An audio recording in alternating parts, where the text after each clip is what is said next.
ଦେଖନ୍ତୁ ପିପିଲିରେ ମଦ ଦୋକାନର କ'ଣ ରହିଛି ଆବଶ୍ୟକତା ନୂଆ ଭାବରେ ମଦ ଦୋକାନ ଖୋଲିବା ନେଇ ବାରମ୍ବାର ବିରୋଧ ହେଇ ଆସୁଛି ଏବଂ ଜାତୀୟ ଦଳିତ ସଂଘ ଏ ନେଇ ବାରମ୍ବାର ବିରୋଧ କରି ଆସୁଛି।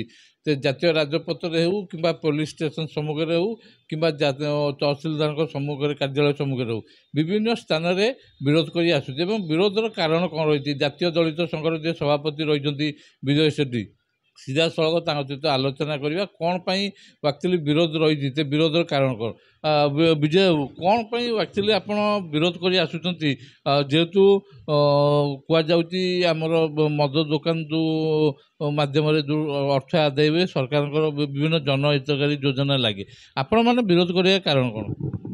ଦେଖନ୍ତୁ ପ୍ରଥମେ ସମସ୍ତଙ୍କୁ ନମସ୍କାର। ପିପିଲି ଗୋଟିଏ ହେଉଛି ଶାନ୍ତିପୂର୍ଣ୍ଣ ଅଞ୍ଚଳ।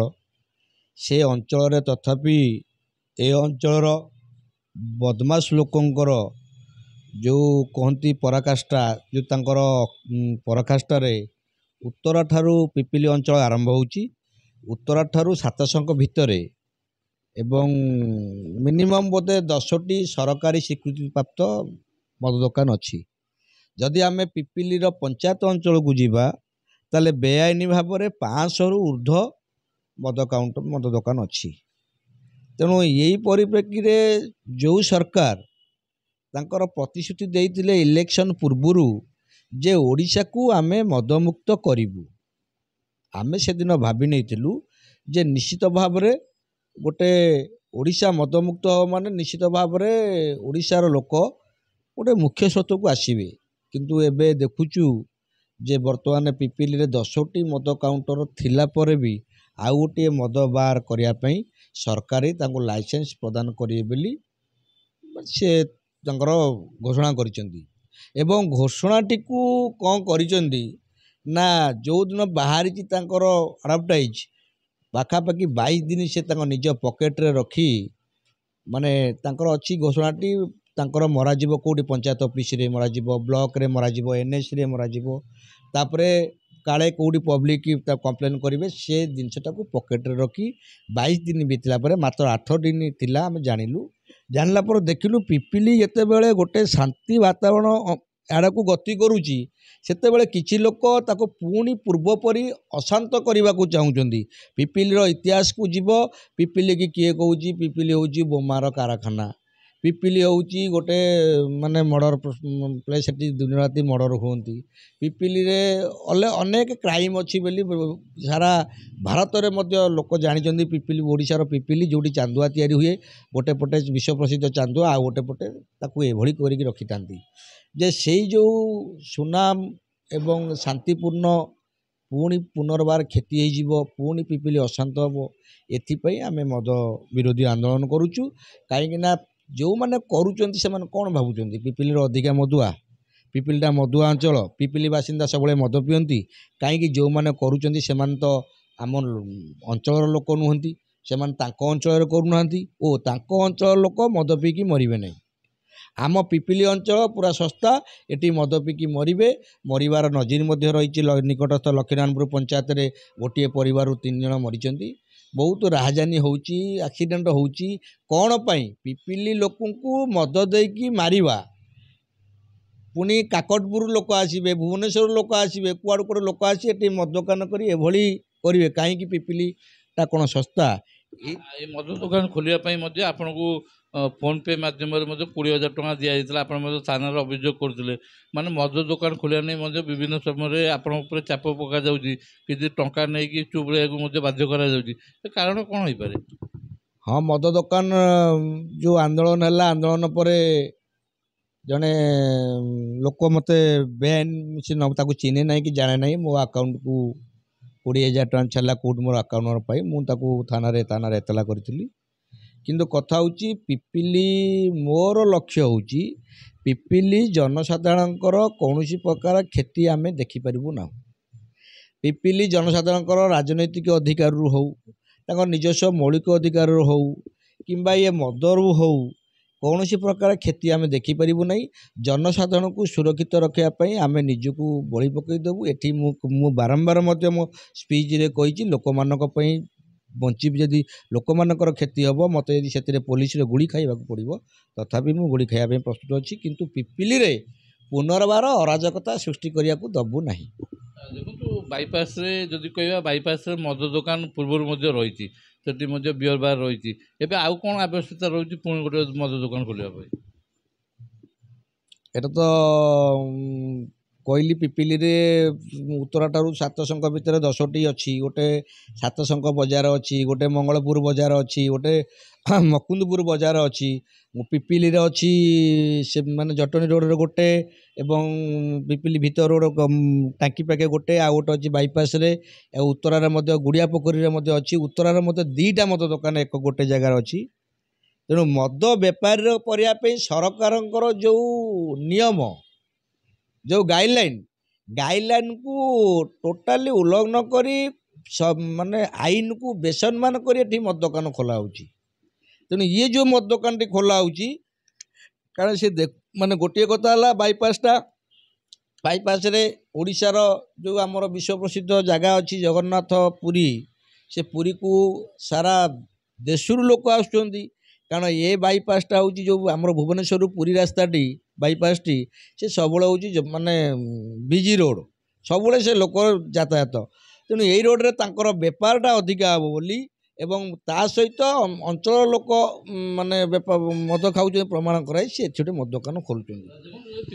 ଯଦି କହିବା ବିଭିନ୍ନ ସ୍ଥାନରେ ଯଦି କହିବା ଯେଉଁ ଦୋକାନ ମାନେ ରହିଲେ ପାନ ଦୋକାନରେ ମଧ୍ୟ ମଦ ବେପାର ହେଉଛି ବୋଲି ଚର୍ଚ୍ଚା ହେଉଛି।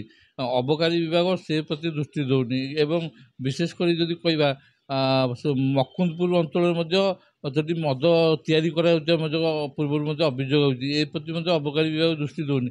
ଏଥିପ୍ରତି କ'ଣ କାର୍ଯ୍ୟାନୁଷ୍ଠାନ ହେବା ଦରକାର ବୋଲି ଆପଣ ଭାବୁଛନ୍ତି? ଦେଖନ୍ତୁ ଯେଉଁ ଅବକାରୀ ବିଭାଗ ସବୁଠୁ ଯେତେ ବିଭାଗ ଅଛି ଭାରତ ସରକାରଙ୍କର ରାଜ୍ୟ ସରକାରଙ୍କର ଗୋଟେ ଅବକାରୀ ବିଭାଗ ହେଉଛି ଗୁରୁତ୍ୱପୂର୍ଣ୍ଣ ବିଭାଗ, କିନ୍ତୁ ସେ ବର୍ତ୍ତମାନ ଗୁରୁତ୍ୱ ଯେଉଁ କୁହାହେଉଛି ଗୁରୁତ୍ୱର ଯେଉଁ ସର୍ବନିମ୍ନ ଜାଗାଟା ସେଇ ଜାଗାଟା ସେ ମାଡ଼ି ବସିଛନ୍ତି। ଆଉ ଗୁରୁତ୍ୱ ନିଜର ବିଭାଗଟାକୁ ଗୁରୁତ୍ୱପୂର୍ଣ୍ଣରେ ରଖିନାହାନ୍ତି। ଅଲରେଡ଼ି ତ ଏକରେ ତ ଅବକାରୀ ବିଭାଗ, ମଦ ବିଭାଗ, ଗଞ୍ଜେଇ ବିଭାଗ ତାଙ୍କର ଅଫିସର ମାନେ ବି ସେଇଭଳିଆ। ଅଫିସର ମାନେ ବି ମାନେ ମଦ ପିଉଛନ୍ତି, ଗଞ୍ଜେଇ ହେଉଛନ୍ତି, ମାନେ କାହାଠୁ ଯଦି ଖାଲି ଲୋକ ଦେଖାଣିଆ ସିଜ୍ ହେଉଛି ଗୋଟେ ଜାଗାରୁ ଯଦି 15 ଲିଟର ମଦ ସିଜ୍ କଲେ 3 ଲିଟର ଶୋ କରିକି ଆଉ 12 ଲିଟର ତାଙ୍କ ପାଖରେ ରଖିଲେ, ସେ ପାଖରେ ରଖି କ'ଣ କରିବେ? ଏମିତି ମଧ୍ୟ ଅଭିଯୋଗ ଆସୁଛି ପଇସା ନେଇ ଏ କାରବାର ଚାଲୁଛି, ପ୍ରୋତ୍ସାହନ ସେମାନେ ଦେଉଛନ୍ତି। ନିଶ୍ଚିତ ଭାବରେ ଯେଉଁମାନେ ମଦ କାଉଣ୍ଟର ଖୋଲୁଛି ଲାଇସେନ୍ସ ଦେଉଛନ୍ତି ସେମାନେ ମାତ୍ରାଧିକ ପଇସା ସେମାନଙ୍କୁ ଦେଉଛନ୍ତି ଏବଂ ମଦ ରେଡ୍ ହେବା ପୂର୍ବରୁ ଆଗ ସେମାନଙ୍କ ଦ୍ୱାରା ସେମାନଙ୍କୁ ଫୋନ୍ ହେଉଛି ଯେ ଆମେ ଯାଉଛୁ ତେମେ ମଦ ଲୁଚେଇ ଦିଅ, ଏ ପ୍ରକାର ବି ହେଉଛି। ନହେଲେ ଅବକାରୀ ବିଭାଗର ଯଦି ଯେଉଁ ଦାୟିତ୍ୱ ଯେଉଁ କାର୍ଯ୍ୟ ସେ କାର୍ଯ୍ୟ ଯଦି ସେମାନେ କରିବେ ତାହେଲେ ଯେଉଁ ସରକାରୀ ସ୍ୱୀକୃତିପ୍ରାପ୍ତ ମଦ ଦୋକାନକୁ ଛାଡ଼ିଦେଲେ ବେଆଇନ ଭାବରେ ମଦ ବିକ୍ରି ହୋଇପାରିବ ନାହିଁ। କାହିଁକିନା ସେମାନେ ବେଆଇନରେ ମଦ ବିକ୍ରି ହେଲେ ପ୍ରଶାସନର ଲାଭ, ଲୋକାଲ ପୋଲିସର ଲାଭ, ଲୋକାଲ ଅବକାରୀ ବିଭାଗର ଲାଭ। ତେଣୁ ସରକାରୀ ସ୍ୱୀକୃତିପ୍ରାପ୍ତ ଦୋକାନରୁ ଯଦି ଲୋକ ପିଇବେ ତାହେଲେ ତାର ଯେଉଁ ଲାଭଟା ଯେଉଁ ରାଜକୋଷକୁ ଯିବା କଥା ଯିବ, କିନ୍ତୁ ଏମାନଙ୍କ ପକେଟକୁ କିଛି ଆସିବନି। ତେଣୁ ଏମାନେ ବର୍ତ୍ତମାନ ସେଇଟାକୁ ପ୍ରାଧାନ୍ୟ ଦେଉନାହାନ୍ତି, ପ୍ରାଧାନ୍ୟ ଦେଉଛନ୍ତି ବେଆଇନ ମଦ ଦୋକାନକୁ ତାଙ୍କ ନିଜ ପକେଟ ପାଇଁ କରୁଛନ୍ତି। ତେଣୁ ଏଇସବୁ ନିଜର ଫାଇଦା ସ୍ୱାର୍ଥ ପାଇଁ ସେ ଲକ୍ଷ ଲକ୍ଷ ଲୋକଙ୍କୁ ମଧ୍ୟ ଜୀବନରୁ ମାରିଦେବା ପାଇଁ ପଛଉନାହାନ୍ତି। ଆନ୍ଦୋଳନ ଯେଉଁ ଆପଣଙ୍କର ଚାଲିଥିଲା ମଦକୁ ବିରୋଧ କରିକି, ଏ ଆନ୍ଦୋଳନ ପୂର୍ବ ଭଳି ଚାଲୁ ରହିବ ନା ଆଜିରେ ପୁଣି କିଛି ପରିବର୍ତ୍ତନ ହେବ ବୋଲି ଆପଣ? ଦେଖନ୍ତୁ ଆନ୍ଦୋଳନ ଚାଲିଥିଲା, ଚାଲିବ, ଖାଲି ରାଜରାସ୍ତାରେ ନୁହେଁ ଆଇନଗତ ଲଢ଼େଇ ବି ଚାଲିଛି ଏବଂ ତା ଭିତରେ ଦୁନିଆ ପ୍ରଭାବ ପଡ଼ିଛି ମୋ ଉପରେ। ବହୁତ ମାନେ ଅର୍ଥ ଆସିଛି ଲାଞ୍ଚ ନେବା ପାଇଁ, ସେ ମନା କରିଛି। ମୁଁ ପ୍ରଥମରୁ କହିଛି ଜନସାଧାରଣଙ୍କ ମୁଣ୍ଡକୁ ବିକିକିରି ମୁଁ କେବେ ତାଙ୍କ ଭଳି ମୋ ପକେଟକୁ ତାଙ୍କଠାରୁ ପଇସା ଆଣିବି ନାହିଁ। କିନ୍ତୁ କଥା ହେଉଛି ଜନସାଧାରଣଙ୍କର ହିତ ପାଇଁ ଆମେ ବରଂ ଆମ ଜୀବନ ଦେବୁ, ତାଙ୍କ ଅର୍ଥର ପ୍ରଲୋଭିତ ହୋଇ ସେ ବାଟକୁ ଯିବୁ ନାହିଁ। ଏ ଲଢ଼େଇ ଜୋରଦାର ଚାଲିଛି, ଆଇନଗତ ଚାଲିଛି, ରାଜରାସ୍ତାରେ ଚାଲିଛି।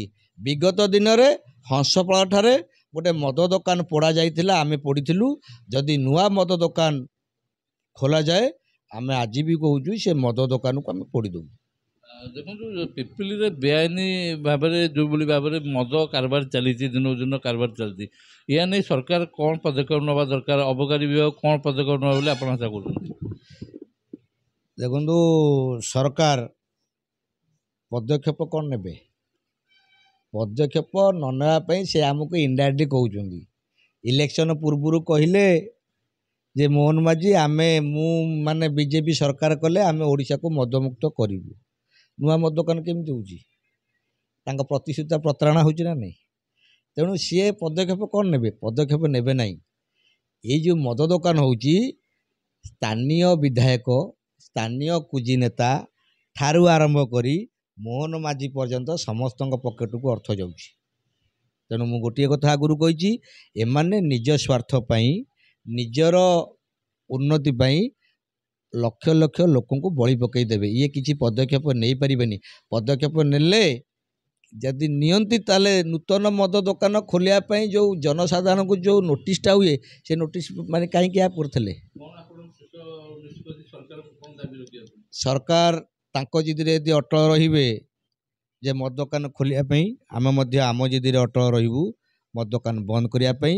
ଯଦି ଦରକାର ପଡ଼େ ଟୋଟାଲି ଅଲ୍ ଓଡ଼ିଶାରେ ସରକାର ଆଇନକୁ ଅମାନ୍ୟ କରି ଯେଉଁମାନେ ମଦ ଦୋକାନ କରିଛନ୍ତି, ଦେଖନ୍ତୁ ବାଇପାସରେ 10 ଫୁଟ ବାଇପାସର 10 ଫୁଟ ଠାରୁ ମଦ ଦୋକାନ ହେଇଛି। ଯେଉଁଠି ଦେଖନ୍ତୁ, ଭୁବନେଶ୍ୱର ଭିତରେ ଦେଖନ୍ତୁ, ଭୁବନେଶ୍ୱର ବାହାର ଦେଖନ୍ତୁ, ପ୍ରତ୍ୟେକ ବାଇପାସରେ ଦେଖନ୍ତୁ, ବାଇପାସର 10 ଫୁଟ ଦୂରରେ ମଦ ଦୋକାନ ହେଇଛି। ତାର ଗାଇଡ଼ଲାଇନ୍ସ ହେଉଛି, ମୁଁ ଆପଣମାନଙ୍କୁ ଜଣାଉଛି, ମିନିମମ୍ 1000 ମିଟର ଦୂରରେ ଭିତରେ ସେ କରିବେ।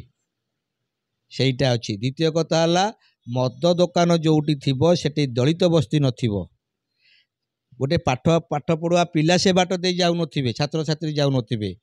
ଗୋଟେ ମନ୍ଦିର ନଥିବ, ଜଳାଶୟ ନଥିବ, ମଦ ପିଇକି ଲୋକ ମାନେ ପାଣିରେ ପଡ଼ି ମରିଯିବେ। ତାପରେ ବାଇପାସ୍ ହେଉଛି ସବୁବେଳେ ଯିବା ଆସିବା, ଗୋଟେ ବିଜି ରୋଡ଼, ସବୁବେଳେ ଯାତାୟାତ ଚାଲିଛି, ପୁଣି ହାଇ ସ୍ପିଡ଼ରେ ଗାଡ଼ି। ମଦ ପିଇକି ମଧ୍ୟ ସେଠାରେ ଲୋକମାନେ ମରିଯିବେ ବୋଲି ଗାଇଡ଼ଲାଇନ୍ସ ଭିତରେ ସେ ଅଛି। ତେଣୁ ଏଇ ଗାଇଡ଼ଲାଇନ୍ସ ଭିତରେ ଯେଉଁ ସବୁ ମଦ ଦୋକାନ ଅଛି, ସମସ୍ତଙ୍କୁ ନେଇ ମାନ୍ୟବର ହାଇକୋର୍ଟରେ ଏକ ରିଟ୍ ଫାଇଲ୍ କରାଯିବ ଏବଂ ମଦ ଦୋକାନ ଜାଗାକୁ ସ୍ଥାନାନ୍ତରିତ ହଉ। ଆମେ ସରକାରଙ୍କ ରୋଜଗାରକୁ ବନ୍ଦ କରିବାକୁ ଚାହୁଁନୁ, କିନ୍ତୁ ଯେଉଁ ଆଇନ ଅଛି, ଆଇନ ଭିତରେ ରହୁ।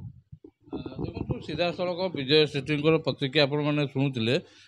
ଦିନକୁ ଦିନ ଯେଉଁ ମଦ ଦୋକାନ ଖୋଲିବାକୁ ନେଇ ବିବାଦ ଜାରି ରହିଛି, ସେ ବିବାଦ ମଧ୍ୟ ଏପର୍ଯ୍ୟନ୍ତ ଫୁଲଷ୍ଟପ୍ ପଡ଼ିନି ଏବଂ ବିଜୟ ସେଠୀ ମଧ୍ୟ ଖୋଲାଖୋଲି ଚ୍ୟାଲେଞ୍ଜ କରୁଛନ୍ତି ସରକାରକୁ। ଯଦି ସରକାର ଏଠି ତାଙ୍କ ଦାବି ନ ମାନନ୍ତି, ନିଶ୍ଚିନ୍ତ ରୂପେ ସେମାନେ ବିରୋଧ କରିବେ ଏବଂ ଯଦିଓ ମଦ ଦୋକାନ ଖୋଲିବାକୁ ସେମାନେ ବିରୋଧ କରୁନାହାନ୍ତି, ସରକାରଙ୍କ ରାଜସ୍ୱ ଆଦାୟ କରିବାକୁ ବିରୋଧ କରୁନାହାନ୍ତି, ଯେଉଁ ସ୍ଥାନରେ ଖୋଲିବା ପାଇଁ ସରକାର ବାଛିଛନ୍ତି, ଯେଉଁ ସ୍ଥାନ ନିରୂପଣ କରୁଛନ୍ତି, ତାକୁ ସେମାନେ ବିରୋଧ କରୁଛନ୍ତି। ଏବଂ ବିଶେଷ କରି ଯଦି କହିବା, ଯେଉଁ ପିପିଲିରେ ପାଖାପାଖି 10ରୁ ଉର୍ଦ୍ଧ୍ୱ ମଦ ଦୋକାନ ଥିଲାବେଳେ ଆଉ ମଦ ଦୋକାନ କ'ଣ ଆବଶ୍ୟକତା ରହିଛି ବୋଲି ମଧ୍ୟ ପ୍ରଶ୍ନ କରୁଛନ୍ତି। ଏବଂ ଦେଖାଯାଉ ସରକାର এই ଦାବିକୁ କିଭଳି ମାନୁଛନ୍ତି, ଲୋକମାନଙ୍କ ସ୍ୱାର୍ଥକୁ ଦୃଷ୍ଟିରେ ରଖି ସରକାର କିଭଳି ପଦକ୍ଷେପ ନେଉଛନ୍ତି ଏବଂ ବିଶେଷ କରି ଯଦି ବେଆଇନ ଭାବରେ ଯେଉଁ ମଦ କାରବାର ଚାଲିଛି ତା ଉପରେ କିଭଳି ରୋକ ଲଗାଉଛନ୍ତି, ତା ଉପରେ ସମସ୍ତଙ୍କ ତ ନଜର ରହିଛି ଏବଂ ପ୍ରଶାସନ କିଭଳି ପଦକ୍ଷେପ ନେଉଛି ତା ଉପରେ ସମସ୍ତେ ଆଶା ରଖିଛନ୍ତି। ପ୍ରଶାସନର ଯେଉଁ ପଦକ୍ଷେପ ରହିବ ତାକୁ କିଭଳି ଜିଲ୍ଲା ପ୍ରଶାସନ, ପୋଲିସ ପ୍ରଶାସନ ଏବଂ ଅବକାରୀ ବିଭାଗ କିଭଳି ପଦକ୍ଷେପ ନେଉଛି ତା ଉପରେ ରହିଛି ସମସ୍ତଙ୍କ ନଜର। ଆଜି ପାଇଁ ରହିଲୁ ଏବଂ ଆସନ୍ତା କାର୍ଯ୍ୟକ୍ରମରେ ପୁଣି ବିଭିନ୍ନ ପ୍ରସଙ୍ଗକୁ ନେଇ ପୁଣି ଆପଣଙ୍କ ପାଖରୁ ଆସିବୁ। ରହିଲୁ, ନମସ୍କାର।